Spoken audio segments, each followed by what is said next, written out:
to the outside world. Oh, it is much nicer without the case, isn't it?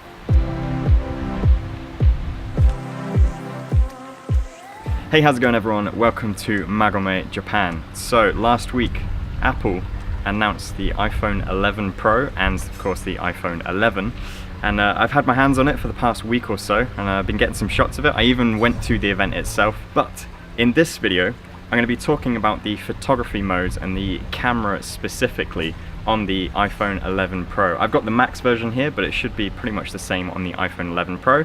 The iPhone 11 is similar, but has a few limitations. And of course, I'm going to be shooting in some daytime scenarios, but I do have plans to do some nighttime photography in a future video when I return to Tokyo, because I think that's going to be a pretty cool setting for some night stuff. Let's run through what's new with the iPhone and how it differs and all these incremental upgrades, because this is, as I said in my first impressions, kind of like the XS. It's a incremental upgrade. It's not a huge, massive increase on previous versions. However, depending on where you're upgrading from, you may feel big improvements, but it may not be the full justification for the $1,000 plus that you would spend on this phone.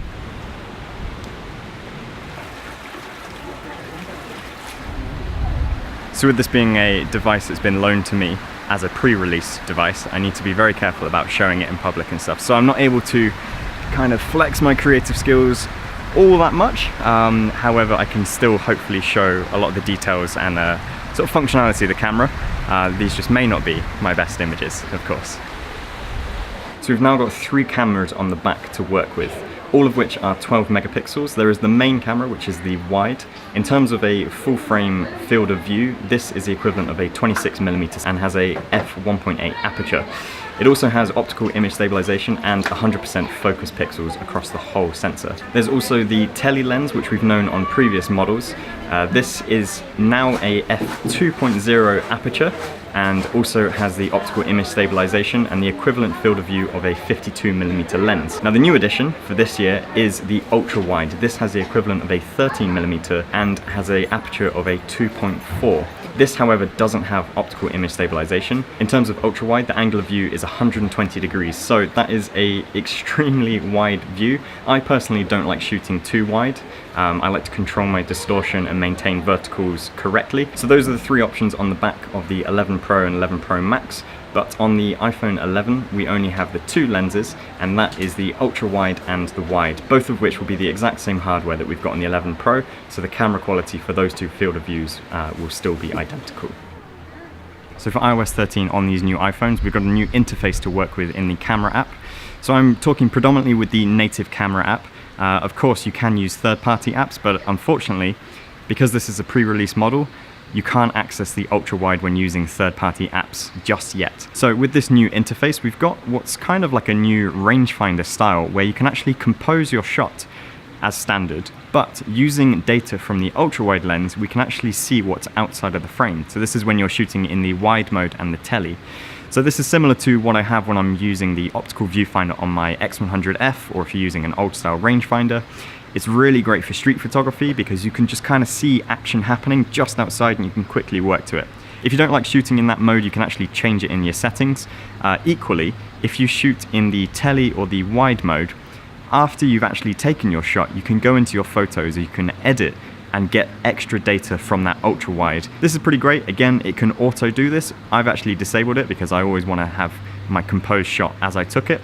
But if you like, you can have iOS do it automatically, which is a nice feature for the general user. We've also got certain controls now grouped together, such as the aspect ratio, the self-timer, and other features. They're all hidden under a little sliding area. One of my favorite features is the new shutter design. So you can just tap to take a photo as normal in photo mode, or you can tap and hold if you want to quickly do a video mode. When you're holding, you can slide to the right and that will lock it into a complete video mode, and then you just have a stop button, or you can just release and it will just stop filming.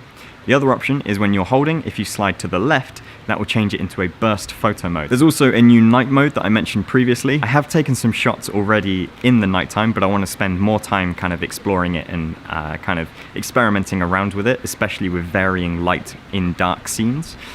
What's nice with this, and this is so typical of Apple, is that it is an automatic on or off feature. So you don't have to go into a separate mode, it just enables when you need it. You can always disable it if you want to, but as is true with most Apple products, it is seamless as an experience. So overall, as a shooting experience on the iPhone 11 Pro, this has been fairly stable and pretty much the same experience that you've come to know and love with previous iPhones with those incremental upgrades. But one of the features that I really love about this, and it kind of explains why we've got this ugly sort of 3-lens system going on, is that when you change between the camera modes, there is little to no color shift or change of exposure and white balance as you zoom through those. You can get a really smooth experience. I've used other phones. I actually have the Huawei P20 Pro, the OnePlus 5T, and I've even shot with the OnePlus 7, and all of those have kind of had jarring experiences and just not quite in the same seamless way. The reason I mentioned the 3-way system is because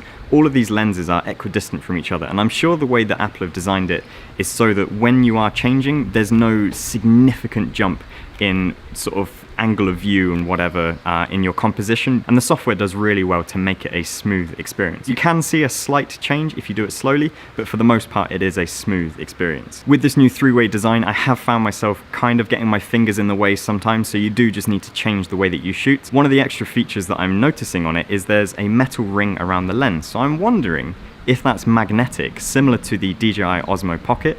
So I'm hoping third parties will be able to make some filters that you can magnetically stick onto there, because that is one thing that you can suffer with on smartphone when shooting in bright conditions such as this. So something I would love to see in the shooting experience within the native app is a built-in level. So the ability to just see when your shot is level.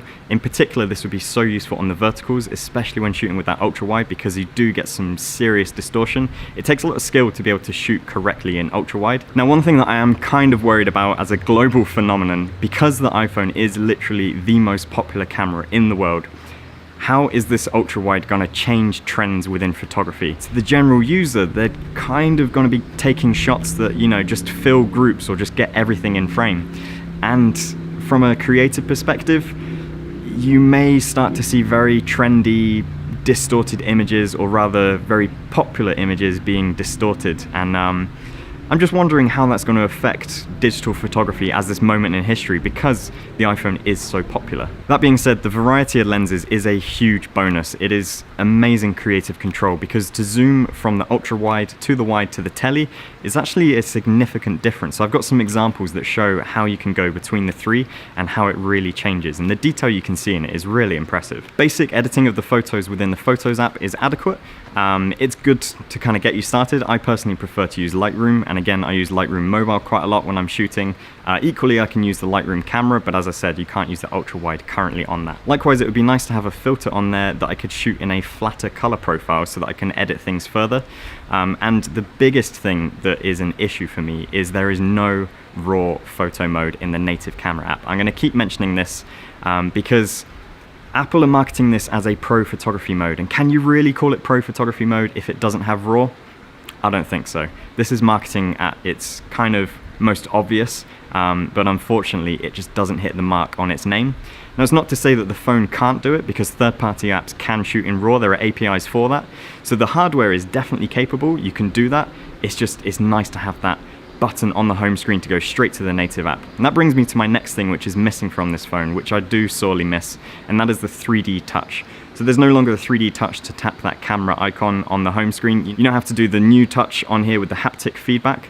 It still works in the same way, but the response just isn't quite the same, and I do miss that. There have been some improvements to portrait mode, so again, utilizing the new A13 Bionic chip and the new GPU, as well as a lot of machine learning, there's been a lot better processing for skin tones and more details, and actually separating the way that lighting hits certain subjects within a frame. In terms of overall speed, I mean, iPhones have always been fast for me, so yes, this is faster, but am I really noticing it? I mean, it's smooth, but can I really notice it in the same percentage difference that they're advertising? I think it's beyond fast at this point to really be able to spot that. One thing I have noticed though is the battery life definitely is significantly better. So using the Max version, it's even better than just the regular iPhone Pro. And I guess with the improvements to the processing and the chip and the graphics and everything, this is great for the real-time processing. This is what Apple are known for. The fact that what you are composing through the viewfinder is what you see as the shot actually happens. There's one thing I noticed with other smartphones is that quite often what you're actually composing in the experience of what you're seeing isn't that similar to the end result, and it's kind of jarring to know if you got the shot or not. Usually the end results are great, but it's that viewfinder experience that sometimes just has me questioning, did I get the shot or did I not? The HDR in the photo seems natural and has a good creative taste.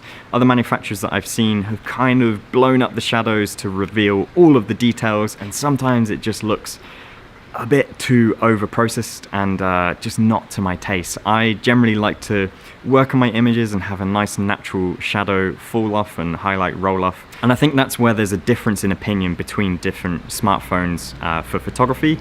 Some people just like to see an image that looks great straight out of camera. Other people like to see one that's maybe a little bit more natural. But generally speaking, you should always shoot with the cameras that you feel most comfortable with. It doesn't matter, you know, which brand it is, just shoot with the one that makes you happy and that gets the results you were expecting. One little surprise that Apple released was an improvement to the front-facing camera. They didn't really shout about this too much, but this is now a 12 megapixel that also shoots 4K in video mode. Now, of course, there are some negatives that I'm not enjoying about the new iPhone 11 and 11 Pro. The 12 megapixels are nice. I would say that 16 megapixels would probably be ideal. That would match the same what we had on the Fujifilm X-T1 and X-T10, for example. They were more than adequate for most users. You don't want to go too high for such a small sensor, but equally, 16 megapixels is kind of like the sweet spot in terms of if you want to print things and just extra detail on today's high resolution displays. The lack of 3D touch for the camera icon is noticeable. It's a difference in experience, and I'm not a fan with it. I've been shooting with it for about a week or so, and yeah, I've still not got used to the fact that it's different. I sorely miss that. I'm not the biggest fan of the design of the lens arrangement on the back, but I do understand the theory behind it with the equidistant sort of design of it. I guess it's more noticeable on the colored version, so I've got the midnight green here, and because the actual lenses themselves are black, it does stand out, whereas if you had the black device with the black backing, it's maybe less noticeable. That's just my opinion on it. It doesn't bother me too much, but you know, it's not the best. I will say though that when you look at the images, it's a little bit jarring, but when you see it in person, it's less of a jarring experience. So that just about wraps up all of my thoughts for the photography experience on the new iPhone 11 Pro. I'm going to be doing a future video on the filming experience, so I'm going to be heading back to Tokyo soon and making the video there, so I'm looking forward to that. If you enjoyed this video, please share it with other people who would also enjoy it. Post it on social media or on Reddit, or you know, wherever you like to share your things. And if you're new to the community, then I invite you to subscribe and hit the bell notification. You'll get updates on those new videos. I do a lot of travel videos on here, and I'm making things that are generally kind of like a bit more of a premium style vlog. So if you're into that, then make sure you do subscribe, and I will be seeing you in a future video soon. Alright, thanks for watching everyone, and I'll catch you later. Bye bye.